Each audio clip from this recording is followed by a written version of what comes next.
They say I used to walk like a mountain moved beneath me. Now I shuffle. Now I disappear. 73.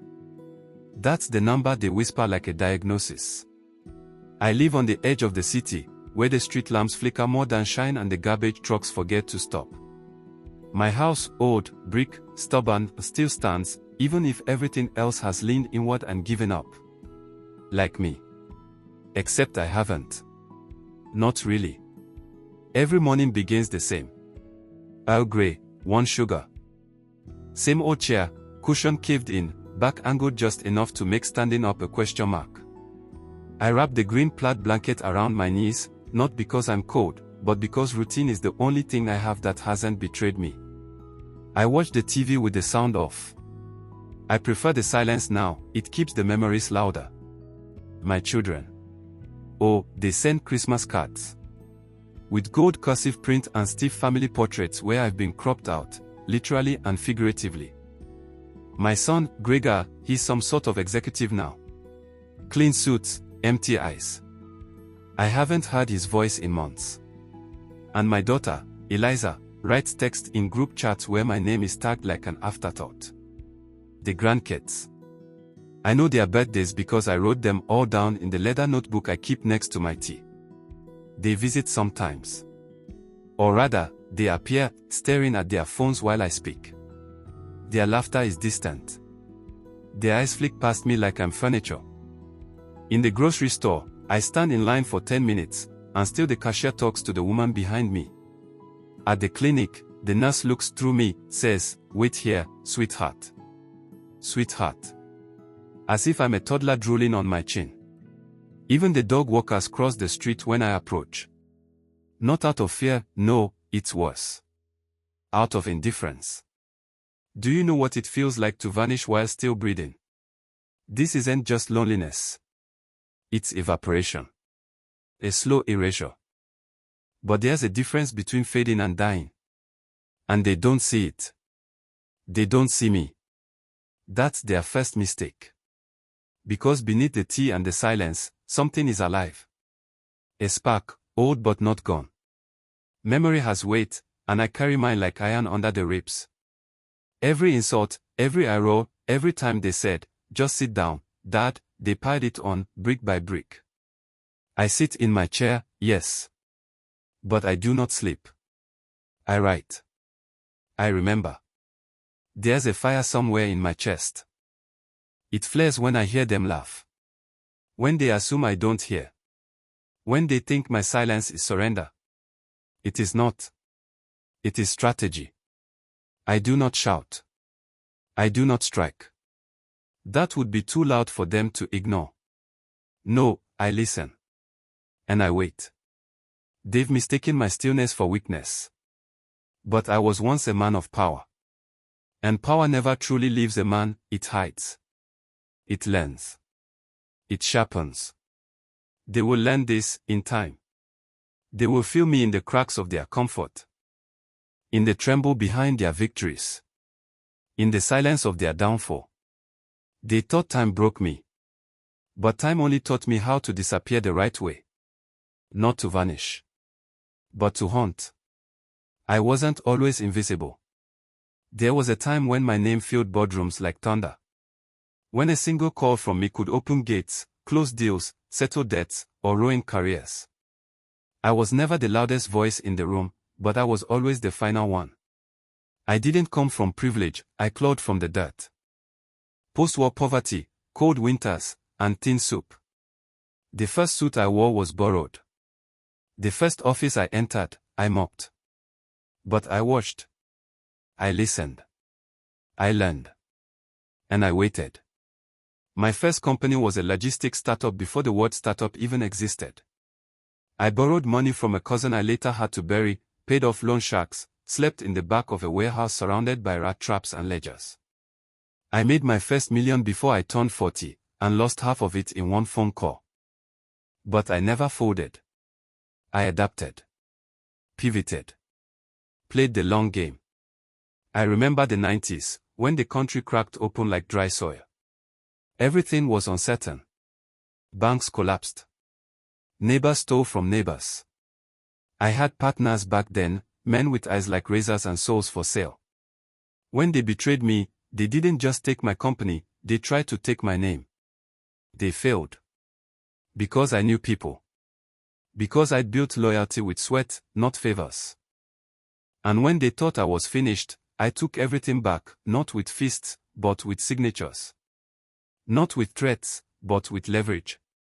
That's how power works. Quietly. Permanently. But the greatest war I ever fought wasn't in boardrooms. It was for my family.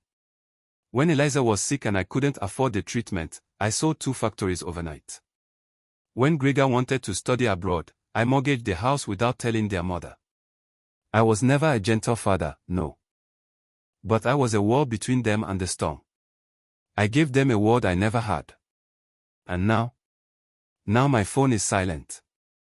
Now I sit in the house that once echoed with Sunday laughter and warm chaos, and all I hear is the hum of a refrigerator and the brittle rustle of my own breath. They post photos online, smiling on yachts, clinking glasses in rooftop bars. They speak in phrases like, "We need to set boundaries," or "That just doesn't get it anymore." I sacrificed decades for their comfort. And they've built their lives on forgetting that. But the mind that outmaneuvered billionaires still lives behind these eyes. They don't see it, but I'm still calculating. Still remembering. There's no expiration date on a sharp mind. They assume time has made me soft. What they forget is that time also makes a blade sharper. And while they play at being powerful, I remember what real power is. Not control. Not fear. But knowledge. Memory. And patience. They will learn, one by one, that history isn't just a story. It's a weapon when it belongs to someone like me. They've forgotten who carried their burdens. Who bled so they could shine. But I haven't. And soon, neither will they. Pain doesn't always scream. Sometimes it sighs. Shrinks. Slips in through the door with your name on its tongue, then walks past you like you never existed. Last week, I called Gregor. He didn't answer. 3 hours later, a message arrived. "Hey. In a meeting. Everything okay?" I stared at the screen for 10 minutes before replying. "Just wanted to hear your voice."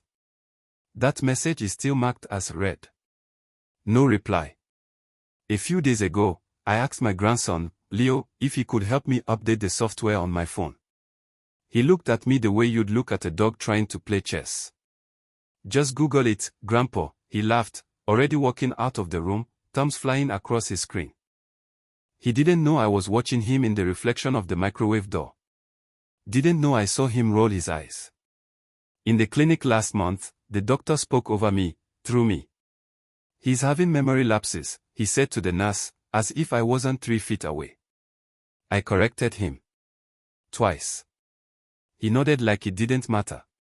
Then turned and said, "Can someone help this gentleman back to the lobby?" Gentleman. The way you say fossil in a tie. Last Thursday, my hands trembled, and I dropped a paper bag full of tangerines on the street. I bent to pick them up. A couple stepped around me like I was trash. One orange rolled beneath a car. I sat there, on my knees, for a full minute, not because I couldn't get up, but because I wanted to see if anyone would stop. No one did.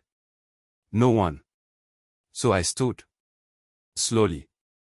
Picked up the last tangerine, bruised and torn, and smiled. I went home and wrote it all down. Date. Time. Names. Faces. Words. Tone. They don't know I've started keeping records. They don't know every small act of cruelty, every moment they chose convenience over compassion, is now inked in a leather-bound notebook with a red ribbon. Pain accumulates, like water behind a dam. And I can feel the pressure building. They think I'm too old to remember. But I remember everything. They believe the pain they cause disappears into silence. But in silence, pain mutates. In silence, pain plans. They believe I'm weak because I don't fight back. Because I nod, I smile, I thank them with trembling hands. They don't realize. The hands may tremble, but the mind never has. I sit at my table. I sharpen pencils like scalpels. I reread my notes. I study patterns. I was a strategist once. And now, I strategize again. This isn't about vengeance in the way they imagine it, fist and fire. No. This is about truth. Truth, exposed not with noise, but with precision. Not by force, but by inevitability. They've made the mistake of assuming I am done. That I've gone to seed. But seeds, given the right soil and time, don't die. They grow roots. And I have been very, very patient. It was a Tuesday. I remember because it rained. I had gone to the corner store. I had coupons in my pocket and pride balled up in my throat. The cashier barely looked at me.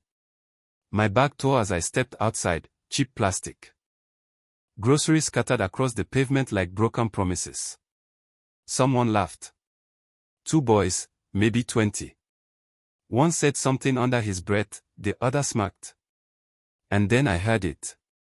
Just loud enough to cut through the drizzle. Nobody needs him. Something inside me shifted. Not snapped. No, that would be too easy. Too loud. It was quieter than that. A click. Like a lock turning. Like a long-forgotten vault opening deep inside the chest. I stood still in the rain, the wet seeping into my socks, the sting of it on my scalp. And I smiled. Not at them. Not even for them. But for myself. Because finally, the fog lifted. Not the fog of age, the fog of restraint. All these years I had waited for them to remember. For them to call. To care. To look me in the eyes like they once did, when they needed saving. But they wouldn't. Because the world doesn't see the old. It only sees the weak. So I went home. Drenched. Bags torn. Knees aching. I opened the hallway closet. Moved the coats. Felt for the panel in the back, slid it aside. A small safe. Combination unchanged. Funny, how muscle memory survives what the mind forgets. Inside. A black notebook, leather-bound. A prepaid phone from another era. A box of old photographs, names scrawled in my hand on the back. Business cards, some faded, some embossed in gold. Connections. Debts. Favors not yet called in. I sat at the kitchen table, lit only by the oven clock. The old Silas, the lion who once ruled the boardroom, breathed again. I flipped through my notebook. Page after page. Dates, actions, patterns of disrespect. It wasn't just my children. It was neighbors, doctors, former associates. People I once raised, supported, defended, who now stepped over me like gutter water. They would not be punished. They would be revealed. And that's a much slower thing. More elegant. More permanent. I wasn't going to shout or threaten or show up at their door. No, no. I would build a web. One thread at a time. Anonymous emails. Rumors placed with precision. A favor called here. A deal undermined there. Whispers, documents, truths they buried long ago, resurrected carefully, like surgical incisions. They wouldn't know it was me. They wouldn't even know it happened until everything began to slide. Their reputations. Their foundations. Their masks. I don't need applause. I don't need revenge. I need equilibrium. I need them to see who they really are when the scaffolding I once held up begins to fall. That night, I didn't sleep. I planned. And when the sun rose, something new sat in my chair. Something old. But not frail. Not anymore. They still don't know. That's the beauty of it. The call started subtly. A routine audit here. A delayed payment there. A friend of a friend accidentally CC'd the wrong board member. And then, like a line of dominoes, the tension began to hum. My son, Gregor, CEO of his boutique consultancy firm, came under investigation for financial inconsistencies. That's what the letter said. I wrote it carefully, with facts only a father would know, but never dare to speak. His assistant was the one who actually delivered the blow. Poor girl. Always overworked, underpaid. I sent her an anonymous message, timestamped emails, attachments. Screenshots of things Gregor thought were long buried. A nudge. That's all it took. By Friday, he was on leave. Eliza was next. She built her brand on family values. Parenting podcasts, coaching seminars, weekend retreats about boundaries and inner peace. She forgot who paid for her psychology degree. Who took care of her son while she was finding herself. So I reminded her.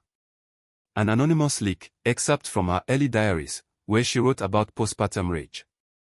Photos from parties that didn't match her brand. A sponsorship deal pulled. A podcast episode postponed indefinitely. She's been unusually quiet online since. And the grandson, Leo, who smirked while I asked for help. He was set to sign his first big contract with a startup accelerator. Just one email, again anonymous, links to tweets he made when he was 17. Nothing criminal. Just cruel. Misogynistic. Arrogant. Immature. Exactly the kind of thing a board wants to avoid. The deal vanished before he even understood why. Now the silence is theirs. Gregor calls, often now. Eliza leaves voicemails, voice trembling just enough. Leo, he came by last week. Didn't say much. Just looked around, eyes nervous, as if the walls might whisper back. They're not stupid. They feel it. Something's wrong. But they can't find the source. Because I'm not there.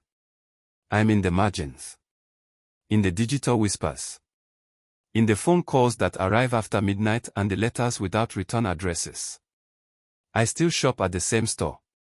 Still walk the same streets. But now, when I enter, people notice. They move aside. They nod. The cashier, the same one who ignored me, now says, "How are you today, sir?" Sir. Respect. That strange currency. Forgotten. Now restored. I don't need gratitude. I don't even need them to apologize. I just want them to understand. To feel what I felt, the invisibility, the dismissal, the cold precision of being unneeded. And slowly, they are. Every day they live just a bit more cautiously. Every morning, they check their phones with a flicker of dread.